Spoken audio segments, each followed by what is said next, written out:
Let's talk about movies. Everybody loves their Hollywood films, and we bitch and complain when special effects aren't up to par with what we like and what we want to be fooled by special effects. And when we can spot fakery, oh, we hate that shit. And think about how many movies people watch in a year. Now, why can't people figure out what NASA's doing? Their older work totally exposes them, especially since we've been so trained to spot fakery. Now let's look at these moon missions. We successfully landed on the moon 6 times. Look at that: Apollo 11, 12, 14, 15, 16, 17, from 69 to 72. I mean, we just went to the moon and back like if it was no big deal. We ran our little experiments and we just came back home. Now, in 2022, it's going to be 50 years since the last successful Apollo mission when we went and walked on the moon. Is anybody going to start questioning it then? I mean, look at that track record. Why not have the first female astronaut go to the moon? Wouldn't that be a good idea? Like, why not? It seemed like it wasn't that big of a deal to go before. And it's really going to be 50 years that it's going to lapse, and we're still going to be fooled by this bullshit? Now, NASA is talking about going to Mars, and I can't imagine them actually fucking doing that. That is so ludicrous. But they might be forced in a corner and have to fake that, because people might start figuring this shit out. We never landed on the moon. NASA's complete fraud. They are literally doing nothing. And I don't know what's going to happen if the public starts actually talking about this shit. Because our brains have got to start working at some point. This shit is absolutely absurd.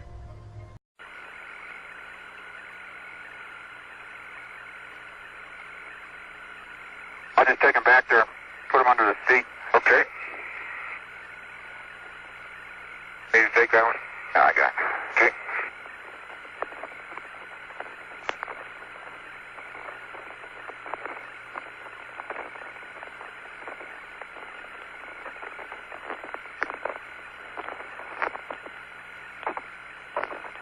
You got another one drop there, Gene. Or Jack got it. Bam. Another one? Jack's getting it. Okay.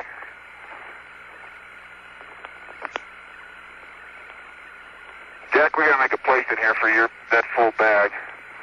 Let me put the small can over there, core tube over there. Have a sample.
You got another one drop there, Gene. Or Jack got it.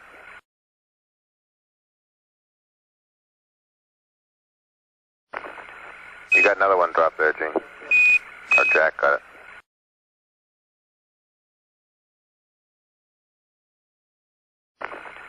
You got another one drop there, Gene. Or Jack got it.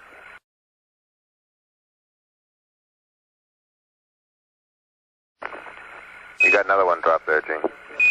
Or Jack got it.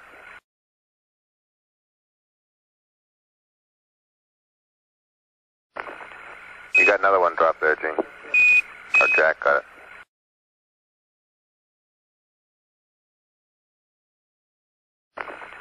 You got another one drop there, Gene. Or Jack got it.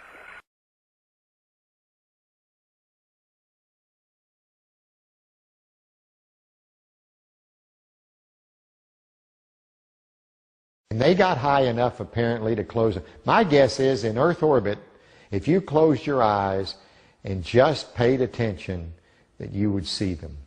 The first time they were seen was when they went to 365 miles. Yes. That's 650 miles below or away from the radiation. Yeah, see, it's below. My guess if they just did it tonight.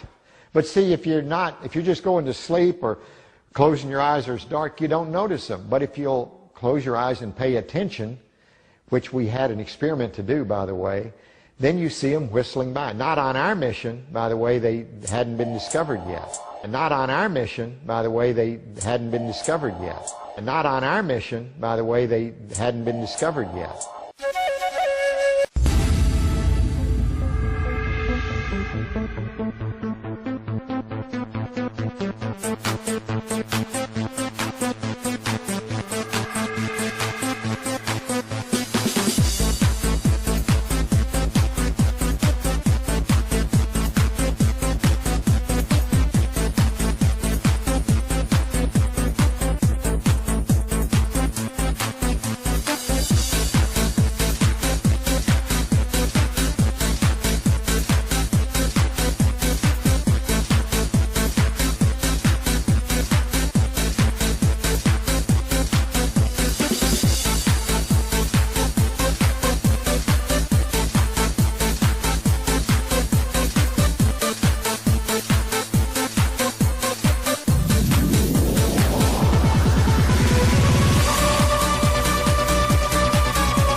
NASA tries to be clever and say that we can't leave the Earth due to the Van Allen radiation belt. Right now, we only can fly in Earth orbit. That's the farthest that we can go. And this new system that we're building is going to allow us to go beyond and hopefully take humans into the solar system to explore. So the moon, Mars, asteroids, there's a lot of destinations that we could go to, and we're building these building block components in order to allow us to do that eventually.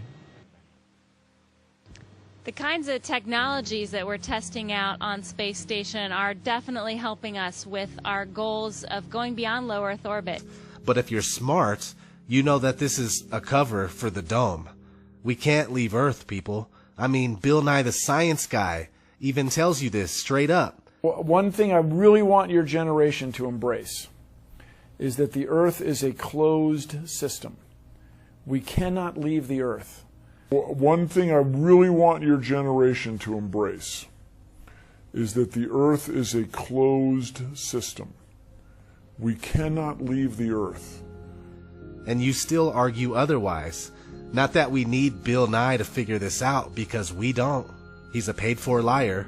But they put the truth out so later when it becomes too much to bear, they can just say, well, we've been telling you the whole time. But you act like you don't hear it, and you just make excuses for why they say these things, and it's ridiculous. Launch on the Soyuz is amazing, quite a bit different from the shuttle. You know, the Soyuz is a bit more like, the Soyuz actually is a bit shaped like this pen, and it goes up straight up through the atmosphere. Now, you know, you've got the space station right up there that it's doing gravity.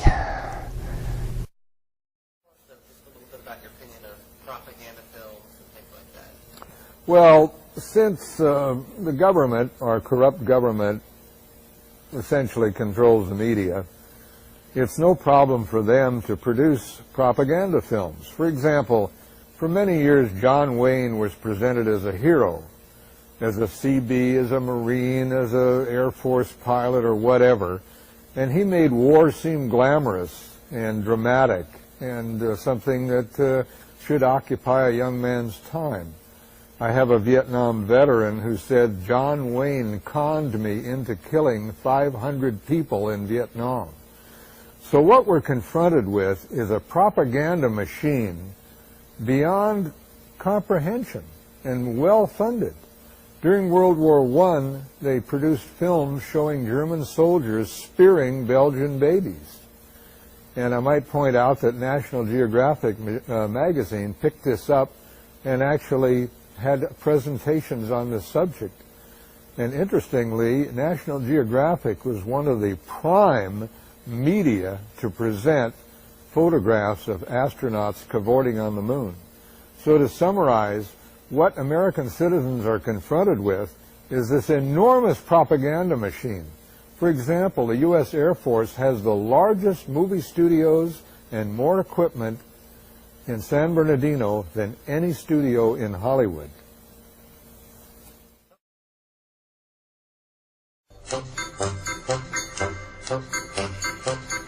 I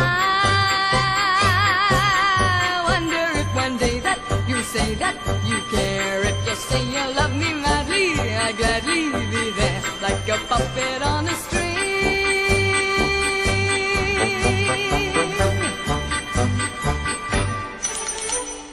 Love is just like a merry-go-round with all the fun of the fair. One day I'm feeling down on the ground, then I'm up in the air. Are you leading me on? Tomorrow will you be gone? I wonder if one day that you say that you care, if you say you love me madly, I'd gladly be there like a puppet on a string.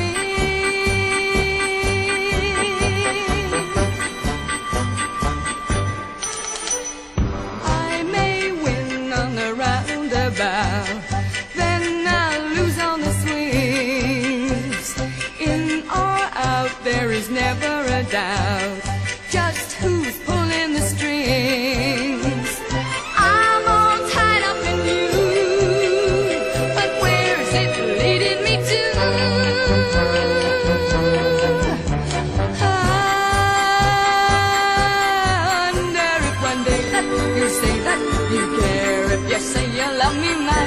I gladly be there like a puppet on a string. You see, the vibration of my voice box makes the air vibrate between us. Then when the air vibrates your eardrum, you hear what I'm saying. But maybe you've seen a demonstration of a bell under a glass jar.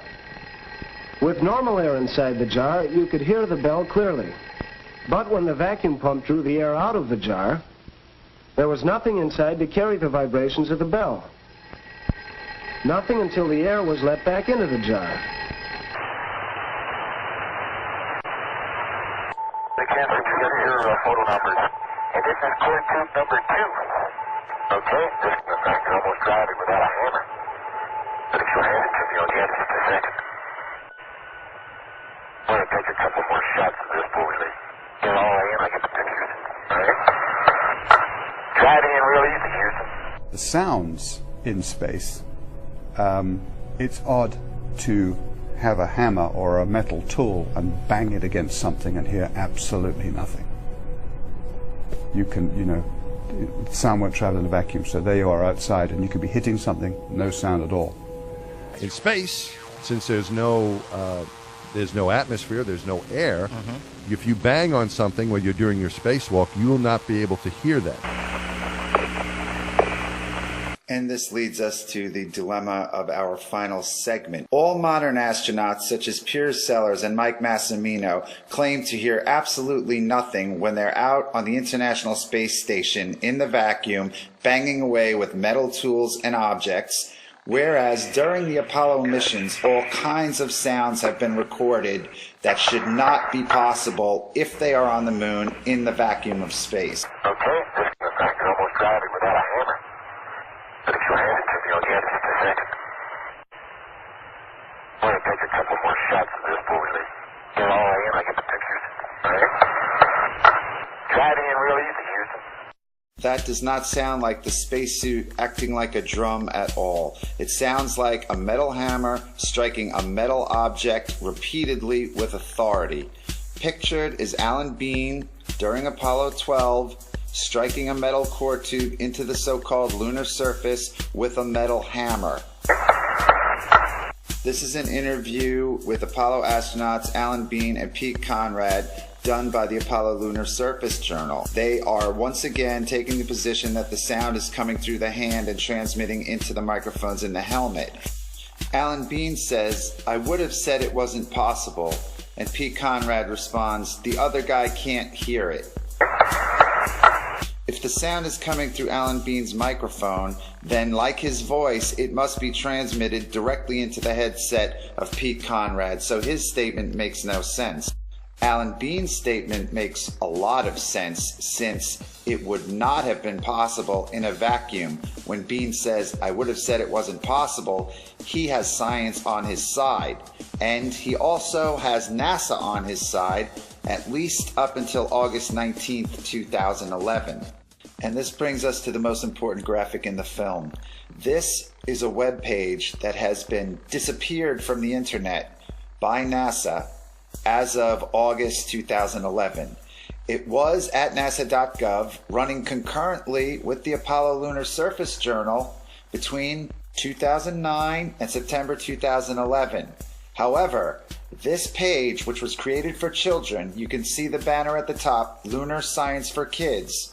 This page directly contradicts the assertions made in the Apollo Lunar Surface Journal concerning the hammering sounds in Apollo 12, 15, and 17.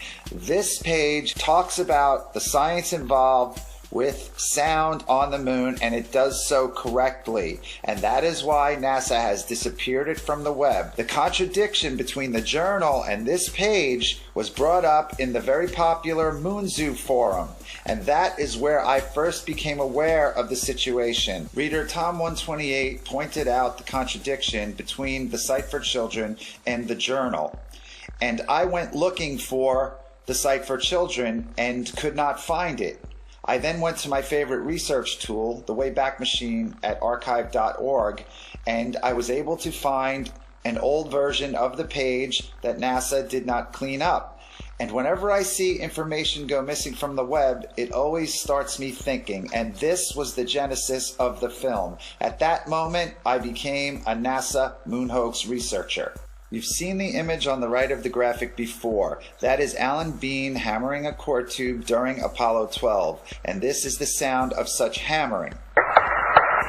The graphic is problematic for NASA because of the contradiction to the journal, and the graphic is correct science. And I quote, "Sound needs something to travel through to get from one place to another. On the moon, since there is no air, sound cannot travel above the surface. So, there are no sounds on the surface of the moon. When the Apollo astronauts were out on the moon's surface, they could only talk to each other and to mission control by using the radios in their air-filled helmets. Even when the astronaut in the photo to the right hit a metal tube into the ground with a hammer, no sound was made."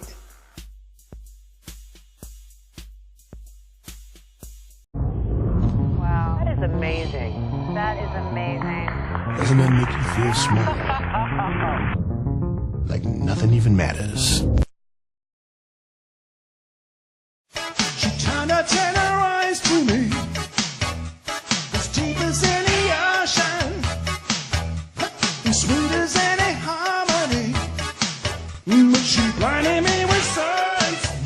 She blinded me with science. She blinded me with. Thank you.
Very nominal, remarkably good.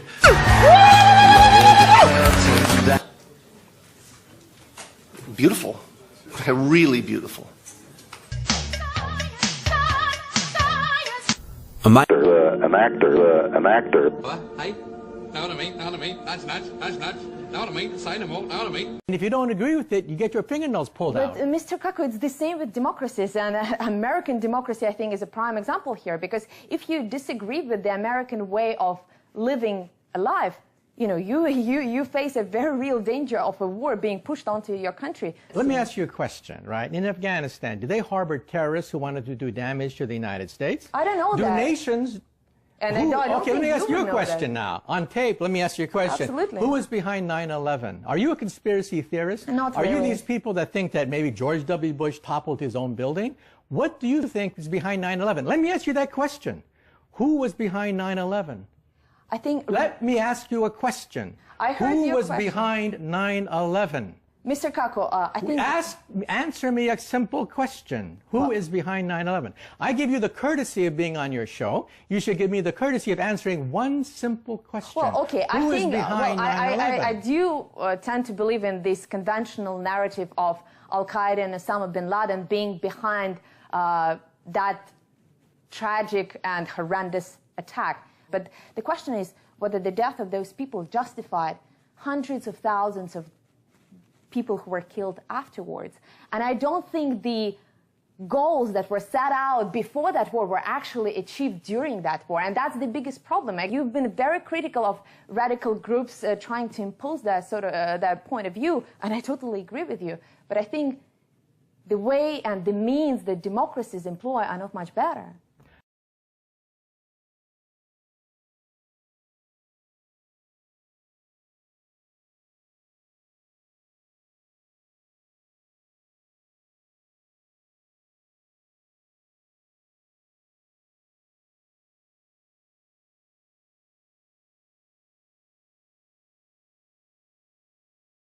President Trump just tweeted about the extreme cold slamming more than 17 million Americans tonight.